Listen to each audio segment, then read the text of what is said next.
Sir ನಮಸ್ಕಾರ. ನಮಸ್ಕಾರ, ಎಲ್ಲರಿಗೂ ನಮಸ್ಕಾರ. ಹೇಳಿ ಸರ್, FAQ ಏನಿದು? FQI ಅಂದರೆ ಫೌಂಡೇಶನ್ ಫಾರ್ ಕ್ವಾಲಿಟಿ ಇಂಡಿಯಾ ಅಂತ. ಹೇಗೆ ಬಂತಂತ ಹೇಳ್ತೀನಿ ಕೇಳಿ. ಕರೆಕ್ಟ್. ನಮ್ಮ ಸ್ನೇಹಿತರು ಬಹಳ ದೊಡ್ಡವರು, ಕ್ವಾಲಿಟಿ ಗುರು ಆಫ್ ಇಂಡಿಯಾ ಅಂತ ಹೇಳಬೇಕು, ಡಾಕ್ಟರ್ ಗಿರಿಧರ್ ಜ್ಞಾನಿ. ಆ ಗಿರಿಧರ್ ಜ್ಞಾನಿ ಅವರು ಕ್ವಾಲಿಟಿ ಕೌನ್ಸಿಲ್ ಆಫ್ ಇಂಡಿಯಾದಲ್ಲಿ ಸೆಕ್ರೆಟರಿ ಜನರಲ್ ಆಗಿದ್ದರು. ಓಕೆ. ಆಗ ಅವರು NABH ಹಾಸ್ಪಿಟಲ್ ಅಕ್ರಿಟೇಷನ್ ಶುರು ಮಾಡಿಸಿದರು. ನಾನು ಅವರಿಗೆ ಬಹಳ ನಿಕಟವಾಗಿದ್ದೆ. ಅವ್ರು ರಿಟೈರ್ ಆದಮೇಲೆ ನಾವು ಯೋಚನೆ ಮಾಡಿದ್ವಿ, ಹೌದು ಈ ಕ್ವಾಲಿಟಿ ಕೌನ್ಸಿಲ್ ಆಫ್ ಇಂಡಿಯಾ ಬರೀ ಭಾರತಕ್ಕಾಯ್ತು, ಇಂಗ್ಲೀಷ್ನಲ್ಲೇ ಮಾತಾಡ್ತಾರೆ, ಹಿಂದಿಯಲ್ಲಿ ಮಾತಾಡ್ತಾರೆ, ನಮ್ಮ ಪ್ರದೇಶಗಳಲ್ಲಿ ಇದನ್ನ ತರೋದು ಹೇಗೆ, ನಮ್ಮ ಭಾಷೆಯಲ್ಲಿ ಮಾಡಬೇಕಲ್ವಾ, ಕನ್ನಡದಲ್ಲಿ ಕರ್ನಾಟಕದಲ್ಲಿ ಮಾಡಬೇಕು ಕರೆಕ್ಟ್ ಅಂತ ಹೇಳಿ ಒಂದು ಬಂದಾಗ ಫೌಂಡೇಶನ್ ಫಾರ್ ಕ್ವಾಲಿಟಿ ಇಂಡಿಯಾ ಅಂತ ಒಂದು ಟ್ರಸ್ಟ್ ಮಾಡಿದ್ವಿ. ಓಕೆ. ನಾನೊಬ್ಬ ಟ್ರಸ್ಟಿ ಅದಕ್ಕೆ. ಅದರಲ್ಲಿ ಫಸ್ಟ್ 5 ಜನ ಟ್ರಸ್ಟೀಸ್ ಇದ್ವಿ, 9 ಜನ ಇದ್ದೀವಿ. ಈ ಫೌಂಡೇಶನ್ ಫಾರ್ ಕ್ವಾಲಿಟಿ ಇಂಡಿಯಾ ಅಂದ್ರೆ ನಮ್ಮ ದಿನನಿತ್ಯ ಜೀವನದಲ್ಲಿ ಬಳಸುವ ಪ್ರತಿಯೊಂದು ಪದಾರ್ಥಗಳಲ್ಲೂ ಅಥವಾ ಉಪಯೋಗಿಸತಕ್ಕಂಥ ಪ್ರತಿಯೊಂದು ಸೇವೆಗಳಲ್ಲಿ ಒಳ್ಳೆಯ ಗುಣಮಟ್ಟ ಹೇಗೆ ತರೋದು ಅಂತ ಒಂದು ಯೋಚನೆ. ಯಾವಾಗ ನಮ್ಮ ಪ್ರತಿಯೊಬ್ಬರಲ್ಲೂ ಆ ಗುಣಮಟ್ಟವನ್ನ ಕಾಪಾಡಿಕೊಳ್ಳುವ ಬರಬೇಕು ಅಂತ ಒಂದು ಮನಸ್ಸಿಗೆ ಬಂದಾಗ ದೇಶದ ಗುಣಮಟ್ಟ ಮೇಲೆ ಹೋಗುತ್ತೆ. ನಮ್ಮ ದೇಶ ಯಾವುದೇ ದೇಶದಕ್ಕೆ ಸಮಾನವಾಗಿರುತ್ತೆ. ಉದಾಹರಣೆಗೆ ಅಮೆರಿಕ ತಗೊಳ್ಳಿ, ಯುರೋಪ್ ತೆಗೆದುಕೊಳ್ಳಿ, ಆಸ್ಟ್ರೇಲಿಯಾ ತೆಗೆದುಕೊಳ್ಳಿ, ಅಲ್ಲಿ ಗುಣಮಟ್ಟ ಪ್ರತಿಯೊಂದರಲ್ಲೂ, ಜರ್ಮನಿಯಲ್ಲಿ ಒಂದು ಆ ಜರ್ಮನ್ ನೈಫ್ ಇದೆಯಲ್ಲ, ಆ ಸ್ವಿಸ್ ನೈಫ್ ಇದೆಯಲ್ಲ, ಅದು ಎಂಥ ಗುಣಮಟ್ಟ. ನಮ್ಮ ಪದಾರ್ಥಗಳು ಆ ಗುಣಮಟ್ಟ ಬರೋದಕ್ಕೆ ಪ್ರಯತ್ನ ಪಡಬೇಕು. ನಮಗೆ ಹೇಗೆ ನಾವು ಸೇವಿಸುವ ಗಾಳಿ ಇದೆಯಲ್ಲ, ಒಳ್ಳೆ ಗುಣಮಟ್ಟದಲ್ಲಿ ಇರಬೇಕು. ಪೊಲ್ಯೂಟ್ ಆಗಿಬಿಟ್ರೆ ಡೆಲ್ಲಿ ಕತೆ ಆಗಿಬಿಡುತ್ತೆ. ನಿಜ. ನಾವು ಕುಡಿಯುವ ನೀರು ಬಹಳ ಗುಣಮಟ್ಟದಲ್ಲಿ ಇರಬೇಕು. ಹಾಗೆ ನಾವು ತಿನ್ನುವ ಆಹಾರ ಪದಾರ್ಥದಲ್ಲಿ ಒಳ್ಳೆ ಗುಣಮಟ್ಟ ಇರಬೇಕು. ನಾವು ಉಪಯೋಗಿಸುವ ಪ್ರತಿಯೊಂದು ವಸ್ತು ಅಥವಾ ಪ್ರತಿಯೊಂದು ಸೇವೆಗಳು, ಬೇರೆ ಬೇರೆ ಸೇವೆಗಳಿರುತ್ತೆ, ಅದು ಗುಣಮಟ್ಟವಾಗಿರಬೇಕು. ಗುಣಮಟ್ಟ ನಮ್ಮ ಜೀವನದ ಪ್ರತಿಯೊಂದು ಅಂಗಗಳಲ್ಲೂ ಹರಡಿಕೊಂಡಿರಬೇಕು. Correct. Quality in all walks of life ಮಾಡಬೇಕಂತ ಈ ಒಂದು ಸಂಸ್ಥೆಯನ್ನ 2013ರಲ್ಲಿ ನಾವು ಶುರು ಮಾಡಿದೀವಿ. ಕಾರಣ ಏನಪ್ಪಾ ಅಂದ್ರೆ 1996ರಿಂದ 2000 ತನಕ 4 ವರ್ಷದಲ್ಲಿ ನಮಗೆ ಏನ್ ಮಾಡಿದ್ವಿ ಅಂದ್ರೆ, ನಮ್ಮ ಭಾರತದಲ್ಲಿ ಉಪಯೋಗಿಸ್ತಾ ಇರತಕ್ಕಂಥ ಈ ಪೆಟ್ರೋಲ್ನಲ್ಲಿ ಸೀಸದ ಅಂಶ ಬಹಳ ಇತ್ತು. ಅದನ್ನ ಕಮ್ಮಿ ಮಾಡೋದು ಹೇಗೆ ಅಂತ ಯೋಚನೆ ಮಾಡಿದ್ವಿ. ಯಾಕೆಂದ್ರೆ ಸೀಸ ಪೆಟ್ರೋಲ್ನಲ್ಲಿ ಇದ್ದಾಗ ಅದು ಗಾಡಿಗಳು ಓಡಾಡಿದಾಗ, ಸ್ಕೂಟರು, ಕಾರು, ಹೊರಗೆ ಬರತಕ್ಕಂಥ ಎಕ್ಸಾಸ್ಟ್ ಏನಿದೆ ಅದರಲ್ಲಿ ಸೀಸದ ಅಂಶ ಹೆಚ್ಚಾಗಿರುತ್ತೆ. ಮಗುವನ್ನ ತೊಡೆ ಮೇಲೆ ಕೂಡಿಸ್ಕೊಂಡು ಹಿಂದ್ಗಡೆ ಸೀಟಲ್ಲಿ ಹೆಂಗಸು ತಾಯಿ ಕೂತಿರ್ತಾಳೆ. ಕರೆಕ್ಟ್. ಅಥವಾ ಕಾರ್ನಲ್ಲಿ ಹೋಗ್ತಾ ಇರ್ಬೇಕಾದ್ರೆ ಸಿಕ್ಕಾಪಟ್ಟೆ ಆ ಕಡೆ ಈ ಕಡೆ ವಾಹನಗಳು ದಟ್ಟ ಹೊಗೆ ಸೀಸರ ಜೊತೆ ಬರ್ತಾ ಇರುತ್ತೆ. ಅದನ್ನ ನಾವು ಕುಡಿತೀವಿ, ಉಸಿರಾಡ್ತೀವಿ. ಇದರಿಂದ ದೇಹಕ್ಕೆ ಸಾಕಷ್ಟು ಅದ್ರ ಬಗ್ಗೆ ಹೇಳ್ತೀನಿ, ಹಾನಿ ಉಂಟಾಗುತ್ತೆ. 1999 ನವೆಂಬರ್ನಲ್ಲಿ ನಮಗೆ ಗೊತ್ತಾಯ್ತು, ನಮ್ಮ ದೇಶದ 7 ಪ್ರಮುಖ ನಗರಗಳಲ್ಲಿ ಈ 12 ವರ್ಷಕ್ಕಿಂತ ಕಮ್ಮಿ ವಯಸ್ಸಿನ ಮಕ್ಕಳು ಯಾರಿದ್ದಾರೆ, ಅವರ ರಕ್ತದಲ್ಲಿ ಸೀಸದ ಅಂಶ ಬಹಳ ಹೆಚ್ಚಾಗಿತ್ತು. ಕಾರಣ ಇಷ್ಟೇ, ಪೆಟ್ರೋಲ್ಗೆ ಟೆಟ್ರಾ ಈಥೈಲ್ ಲೆಡ್ ಅಂತ ಹಾಕ್ತಾ ಇದ್ರು. ಯಾಕೆಂದ್ರೆ ಅದು ಆಂಟಿನಾಕ್, ಕಾರ್ ಇಂಜಿನ್ ಆಗಲಿ ಏನಾದ್ರು ಹೊಡಿಬಾರ್ದು, ಕ್ರ್ಯಾಕ್ ಬರಬಾರ್ದು ಅಂತ. ಯಾಕಂದ್ರೆ ಹಿಂದೆ ಅಲ್ಯೂಮಿನಿಯಂ ಬ್ಲಾಕ್ ಯೂಸ್ ಮಾಡ್ತಾ ಇದ್ರು, ಹೀಟಿಗೆ ಅದು ಬ್ಲಾಕ್ ಕ್ರ್ಯಾಕ್ ಆಗ್ತಾ ಇತ್ತು.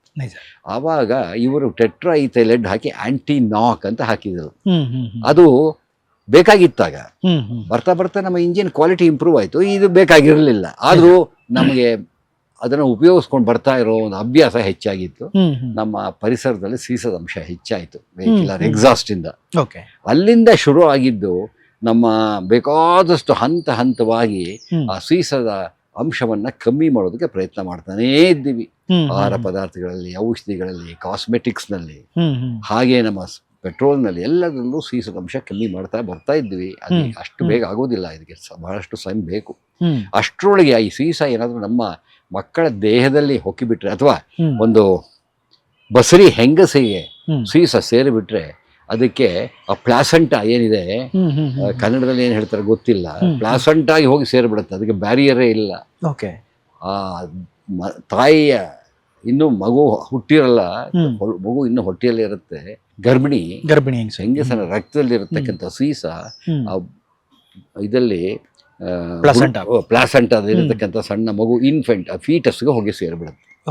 ಆ ಫೀಟಸ್ ಅಲ್ಲಿ ಆ ಸೀಸ ಆ ಮಗುವಿನ ಬ್ರೈನ್ ಹೊಟ್ಟೋಗುತ್ತೆ. ಅಲ್ಲಿ ಏನು ಬ್ಯಾರಿಯರೇ ಇಲ್ಲ. ಕರೆಕ್ಟ್. ಆವಾಗ ಬ್ರೈನ್ ಫಂಕ್ಷನ್ ಸ್ವಲ್ಪ ಕಮ್ಮಿ ಆಗುತ್ತೆ. ಅದ್ರ ಬಗ್ಗೆ ಮುಂದೆ ಹೇಳ್ತೀನಿ ನಾನು. ಅಲ್ಲಿಂದ ಶುರು ಆಗಿದ್ದು ನಮ್ಮ ಫೌಂಡೇಶನ್ ಫಾರ್ ಕ್ವಾಲಿಟಿ ಇಂಡಿಯಾ. ಪ್ರತಿಯೊಂದು ಹಂತವಾಗಿ ಪ್ರತಿಯೊಂದು ದಿಕ್ಕಿನಲ್ಲಿ ಬರೀ ಸೀಸ ಒಂದೇ ಅಲ್ಲ, pesticide, insecticide, fungicide, bacterial side, agriculture field ಅಲ್ಲಿ ಕರೆಕ್ಟ್. ಅನಿಮಲ್ಸ್ಗೆ ಬಹಳ ಜನ ಕೋಳಿ ಕುರಿ ಅದನ್ನು ತಿಂತಾರೆ. ಆ ಪ್ರಾಣಿಗಳಿಗೆ ಕೊಡತಕ್ಕಂಥ ಕೆಲವು ಆಂಟಿಬಯೋಟಿಕ್ಸು, ಇದರಿಂದ ಬೇಕಾದಷ್ಟು ಹಾನಿ ಉಂಟು. ಅಲ್ಲೆಲ್ಲ ಹೇಗೆ ತಡೆಗಟ್ಟೋದು, ಹೇಗೆ ನಮ್ಮ ಪರಿಸರವನ್ನು ಕಾಪಾಡ್ಕೊಂಡು, ಪರಿಸರ ಅಂದ್ರೆ ಬರೀ ಗಾಳಿ ಬೆಳಕು ಮಾತ್ರ ಅಲ್ಲ, ಪರಿಸರದಿಂದ ಬರತಕ್ಕಂಥ ಆಹಾರ ಪದಾರ್ಥಗಳು ಕೂಡ ಅದರಲ್ಲಿ ಸೇರುತ್ತೆ. ಈಗ WHO ಏನು ಹೇಳಿದ್ರು ಗೊತ್ತೇನೋ, ಬಹಳ ಜನಕ್ಕೆ ಗೊತ್ತಿಲ್ಲ.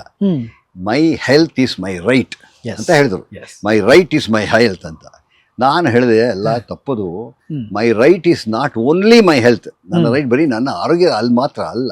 My health is my environmental ಆರೋಗ್ಯ. ಅದಕ್ಕೂ ಎನ್ವಿರಾನ್ಮೆಂಟ್ಗೂ ಒಂದು ಆರೋಗ್ಯ ಇರುತ್ತೆ, ಪರಿಸರದ ಆರೋಗ್ಯ. ಪರಿಸರದ ಆರೋಗ್ಯ ಏನಂದ್ರೆ ಕುಡಿಯುವ ಗಾಳಿ, ನೀರು ಎಲ್ಲ ಚೆನ್ನಾಗಿ ಶುದ್ಧವಾಗಿರಬೇಕು.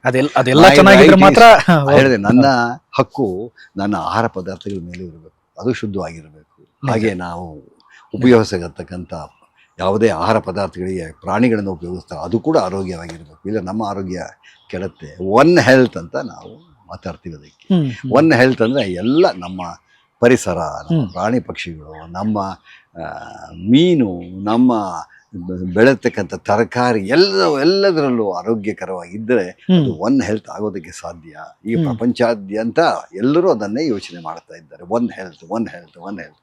ಅದಕ್ಕೆ ನಾನು ಹ್ಯೂಮನ್ ಹೆಲ್ತ್ ಇಂದ ಬಂದರೆ ಕೂಡ ಇಲ್ಲಿ ವೆಟರನರಿ ಇನ್ಸ್ಟಿಟ್ಯೂಟ್ ಹೆಲ್ತ್ ಅಲ್ಲಿ ನಾನು ಆಫೀಸ್ ಇಲ್ಲಿ ಮಾಡಿದ್ದೇನೆ. ಅದು ಫೌಂಡೇಶನ್ ಫಾರ್ ಕ್ವಾಲಿಟಿ ಇಂಡಿಯಾ. ಇವರು ಬಹಳ ದೊಡ್ಡ ಮನಸ್ಸು ಮಾಡಿ ಈ ಆಫೀಸನ್ನು ಕೊಟ್ಟಿದ್ದಾರೆ. ಈ ಆಫೀಸ್ನಲ್ಲಿ ಈಗ ನಮ್ಮ ಕೆಲವು ಕಾರ್ಯ ಚಟುವಟಿಕೆಗಳು ನಡೀತಾ ಇದೆ. ಅದ್ರ ಬಗ್ಗೆ ಹೇಳ್ತೀನಿ. ಕೆಲವು ಇನ್ಸ್ಟ್ರೂಮೆಂಟ್ಸು ಇದೆ, ತೋರಿಸ್ತೀನಿ ನಿಮಗೆ. ಇದಕ್ಕೆ ಇನ್ಕ್ಯುಬೇಷನ್ ಇನ್ನೋವೇಷನ್ ಸೆಂಟರ್ ಅಂತ ಹೇಳ್ತೀವಿ. ಯಾರೇ ಆಗಲಿ, ಯಾವುದೇ ಶಾಲೆಯ ಮಕ್ಕಳಾಗಲಿ, ಕಾಲೇಜಿನ ಸ್ಟೂಡೆಂಟ್ಸ್ ಆಗಲಿ ಇಲ್ಲಿಗೆ ಬರ್ಬೋದು. ಅವರಿಗೆ ಪ್ರಾಜೆಕ್ಟ್ ಕೊಡ್ತೀವಿ. ಆ ಪ್ರಾಜೆಕ್ಟ್ ಅಲ್ಲಿ ಅವರು ಒಂದಷ್ಟು ಸಂಶೋಧನೆ ಮಾಡಬಹುದು. ಬೇರೆ ಬೇರೆ ಕಾಲೇಜುಗಳಿಂದ ಅದು ಹೇಳಿಕೊಡ್ತೀವಿ ಹೇಗೆ ಮಾಡೋದು ಅಂತ. ಚಿಕ್ಕ ವಯಸ್ಸಿನಲ್ಲೇ ಅವರಿಗೆ ಆ ಒಂದು ಲಾಜಿಕಲ್ ತರ್ಕ ಬರುತ್ತೆ. ಇದು ಹೀಗಿದ್ರೆ ಏನಾಗತ್ತೆ, ಇದನ್ನ ಹೆಂಗೆ ತಡೆಗಟ್ಟೋದು, ಇದ್ರ ಬಗ್ಗೆ ಯೋಚನೆ ಮಾಡ್ತಾರೆ. ಆಗ ಕೆಲವರು ಪೇಪರ್ ಪಬ್ಲಿಷ್ ಮಾಡ್ತಾರೆ, ಕೆಲವರು ಕಾರ್ಯರೂಪಕ್ಕೆ ತರ್ತಾರೆ. ಈ ಕುಡಿಯುವ ಟೀ ಕಪ್, ಕಾಫಿ ಕುಡಿಯುವ ಕಪ್ನಲ್ಲಿ ಪೋರ್ಸಲೈನ್, ಪಿಂಗಾಣಿ ಕಪ್ನಲ್ಲಿ ಎಷ್ಟು ಸೀಸ ಇದೆ ಪರೀಕ್ಷೆ ಮಾಡೋದಕ್ಕೆ ವಿಧಾನ ಇದೆ. ಯಾವುದು ಒಳ್ಳೇದು, ಯಾವುದು ಕೆಟ್ಟದ್ದು, ಬೇರೆ ಬೇರೆ ಮಾಡಬಹುದು. ಬೇಕಾದಷ್ಟು post graduate students, PhD MD ಮಾಡ್ತಾ ಇರತಕ್ಕಂಥವ್ರು ಬರ್ತಾರೆ. ಬಂದು ಇಲ್ಲಿ ಒಂದಷ್ಟು ಕೆಲಸ ಮಾಡಿ ಅವರ ಥೀಸಿಸ್ಗೆ ಒಂದಷ್ಟು ವಿಷಯಗಳನ್ನ ಇಲ್ಲಿಂದ ಸಂಗ್ರಹ ತೆಗೆದುಕೊಂಡು ಹೋಗ್ತಾರೆ. ಇಲ್ಲಿಂದ ನಮ್ಮಲ್ಲಿ ಒಳ್ಳೆ ಗುರುಗಳಿದ್ದಾರೆ. 38 ಜನ ಪ್ರೊಫೆಸರ್ಸ್ ಇದ್ದಾರೆ ಈ ಸೆಂಟ್ರಲ್ಲಿ, ಈ ನಮ್ಮ ಸಂಸ್ಥೆಯಲ್ಲಿ. ನಾವು ಇದುವರೆಗೂ ಸುಮಾರು ಒಂದು 28,000 ಮೆಡಿಕಲ್ ಲ್ಯಾಬೋರೇಟರಿ ಕೆಲಸ ಮಾಡ್ತಾ ಇರ್ತಾರೆ. ಪೆಥಾಲಜಿಸ್ಟು, ಮೈಕ್ರೋಬಯಾಲಜಿಸ್ಟು, ಬಯೋಕೆಮಿಸ್ಟು, ಟೆಕ್ನಿಷಿಯನ್ಸ್ಗೆಲ್ಲ ಟ್ರೈನಿಂಗ್ ಕೊಟ್ಟಿದ್ದೀನಿ. ಯಾವ ಸಂಸ್ಥೆನೂ ಇಷ್ಟು ಜನ ಕೊಟ್ಟಿಲ್ಲ ನನಗೆ ಗೊತ್ತಿರೋ ಹಾಗೆ. ಹಾಗೆ ನೋಡೋಕೆ ಗಿನ್ನಿಸ್ ಬುಕ್ ಆಫ್ ವರ್ಲ್ಡ್ ರೆಕಾರ್ಡಲ್ಲಿ ಬರಬೇಕಿದು. ಬರೀ ಒಂದು 12 ವರ್ಷದಲ್ಲಿ ಸುಮಾರು 28-29 ಸಾವಿರಕ್ಕೂ ಹೆಚ್ಚು ಮಂದಿ, ಬರೀ ನಮ್ಮ ಭಾರತದಲ್ಲಿ ಮಾತ್ರ ಅಲ್ಲ, ಬೇರೆ ಬೇರೆ ದೇಶಗಳಿಂದ ಕೂಡ ಬಂದು ಆನ್ಲೈನ್ ಕಲ್ತ್ಕೊಂಡು ಹೋಗಿದ್ರು. ಆನ್ಲೈನ್ ಕ್ಲಾಸ್ಗಳ ಮೂಲಕ ಎಲ್ಲವೂ ನಾವು ಏನೇ ಮಾಡ್ತಾ ಇದ್ರು ಗುಣಮಟ್ಟವನ್ನ ಹೆಚ್ಚು ಮಾಡೋದಕ್ಕೆ ಮಾಡ್ತಾ ಇದ್ವಿ. ಇಂಪ್ರೂವ್ಮೆಂಟ್ ಇನ್ ಕ್ವಾಲಿಟಿ, ಅದು ಸಾಧ್ಯ. ನೋಡಿ, ಕ್ವಾಲಿಟಿ ಅಂದ್ರೆ ಗುಣ. ಆ ಗುಣಮಟ್ಟ ಸರಿಯಾಗಿ ಇಲ್ಲದೆ ಇದ್ರೆ ಅದು ಬರಬೇಕಾದ್ರೆ ಸ್ವಲ್ಪ ಹಣ ಖರ್ಚಾಗತ್ತೆ. ಕ್ವಾಲಿಟಿ ಕಾಸ್ಟ್ಸ್ ಅಂತ ಹೇಳ್ತೀವಿ. ಲ್ಯಾಕ್ ಆಫ್ ಕ್ವಾಲಿಟಿನೇ ಇಲ್ಲದೆ ಇದ್ರೆ ಕಾಸ್ಟ್ ಮೋರ್ ಅಂತೀವಿ. ಉದಾಹರಣೆಗೆ, ನೀವು 10 ರೂಪಾಯಿಗೆ ಪೆನ್ ತೆಗೆದುಕೊಂಡ್ರೆ ಅದು ಒಂದ್ ದಿವಸ ಬರೆಯುತ್ತೆ. ಮಾರನೇ ದಿವಸ ಮತ್ತೊಂದು ಪೆನ್ ತಗೋಬೇಕು, ಮೂರನೇ ದಿವಸ ಮತ್ತೊಂದು ತಗೋಬೇಕು. ಒಂದು ವಾರದಲ್ಲಿ 50 ರೂಪಾಯಿ ಕೊಟ್ಟು ಆ ಪೆನ್ ತಗೊಂಡ್ರೆ ಅದೂ ಹಾಳಾಗಿರುತ್ತೆ. ಆದ್ರೆ 50 ರೂಪಾಯಿ ಕೊಟ್ಟು ಒಂದು ಒಳ್ಳೆ ಪೆನ್ ತಗೊಂಡ್ರೆ ಅದು ಒಂದು 3 ತಿಂಗಳು ಬರುತ್ತೆ ನಮ್ಗೆ. ಹಾಗೆ ಅಲ್ಲಿ ಕ್ವಾಲಿಟಿ ಇಲ್ಲ, ಅಲ್ಲಿ ಖರ್ಚು ವೆಚ್ಚ ಹೆಚ್ಚಾಗತ್ತೆ. ಹೌದು, ಆರೋಗ್ಯದ ವಿಚಾರದಲ್ಲೂ ಹಾಗೇನೆ, ಎಲ್ಲ ವಿಚಾರದಲ್ಲೂ ಹಾಗೇನೆ.